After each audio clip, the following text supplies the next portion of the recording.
Hello guys, it's me again. My name is Tom. I'm the CEO and co-founder of a company called Giant.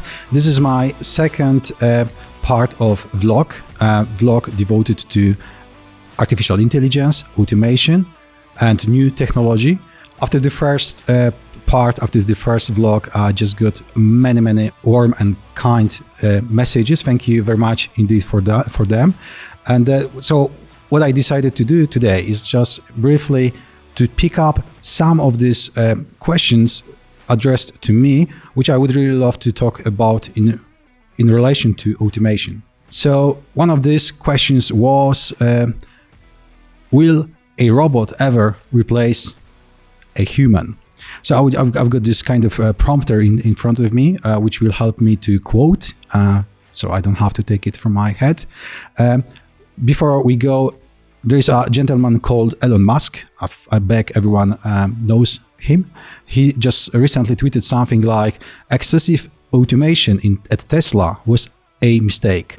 To be precise, my mistake, humans are underrated. There's another guy who, most likely he was kind of competition to Tesla, probably long time ago, is the guy Tom, which is CEO of Honda of America Manufacturing, which agrees with Mr. Musk, saying it is our fundamental belief that humans are the most important elements of our operations. And this is also my opinion. People will never be replaced 100% by robots. When it comes to automation, the most crucial thing is that these are people who are setting up robots. Not robots are choosing processes. Not robots do know what to do. We as a human, we have to set up and tell exactly robots what needs to be done in organizations, in manufacturing, in any kind of jobs. So in my humble opinion, people will never be replaced by robots. Robots, they will be used more and more in different jobs, in more risky jobs. They will be lifting heavy things. They are already used in crashing tests in terms of automotivity. They will do a lot of repetitive work, which is done by people at the moment. But by the end of the day, those are people who have to set up robots. After the first series of vlog about automation, I just got one email which struck me. That was an email from Jonathan. He asked me specifically about automation, that he was interested about specific case of automation. Obviously, if you go to our website, www.giant.com, you will find a lot of case studies. Yeah, Jonathan asked me about automation in healthcare. So I'll just give you a brief example. I hope that would be an answer to you, Jonathan, and I hope that you will enjoy this second part of the vlog. About automation in healthcare.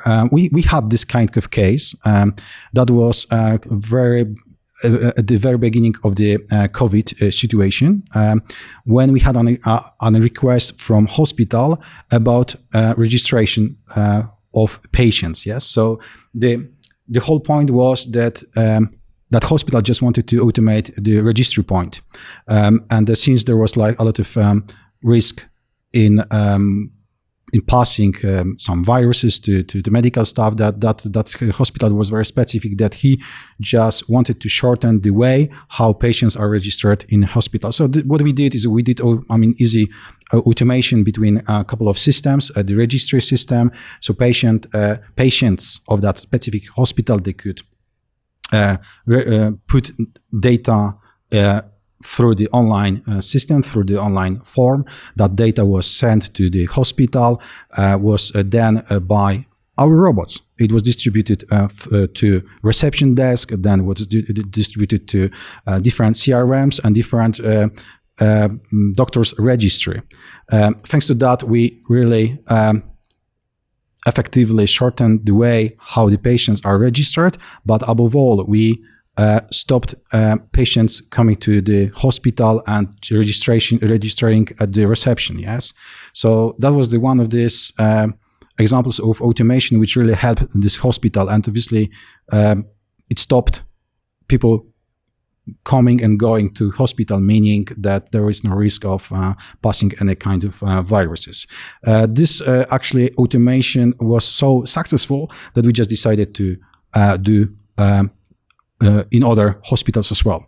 Okay, there was another question about automation in finances. Yes, so I'll give you again an example. And again, I will tell you, go to our website of giant.com. You will see plenty of cases, good cases, and there is also video cases which you can go through and just learn about automation. Yes.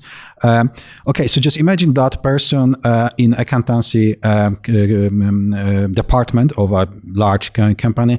That person has a pile of 200, 300 invoices every single day. That person has a pile of these invoices. Yes. So what that person does is taking that pile of invoices, putting into the fax or just scan machine, doing scan of this data, putting all this information in relevant folders, subfolders in a cloud, and obviously then is inputting that data from each individual invoice into the accountancy system. That was this. We used this with Sage. Sage Line, I think that was Sage Line 50 or one of these Sage accountancy softwares. So what we did for this firm was that we actually automated to this extent that that person who was in accountancy department, the only responsibility was just to put this pile of documents into the scan machine and just scan the invoices. Then it's all scanned invoices. They went to one email box, which was called something like invoices at whatever. So our robot was breaking down the data about net price, VAT price, the total price, invoice number, and so on. All this data which is on invoice, and just reading this data from scanned invoices and just putting to the system. Yeah. So thanks to that, the process which used to took that person, human being, like 3-4 hours every single day, it took like 25 to 30 minutes. It was done by robot, yes, because robot read data, input the data to the system, and that's it. During this time, the person who was responsible for accountancy, for just inputting this data, was able to do something else. Okay, so that's it for today. Thank you very much indeed, guys. So if you enjoyed this video, I would be very happy to see your thumbs up, and I would be very grateful if you subscribe to this channel, because more is to be recorded especially for you. Thank you.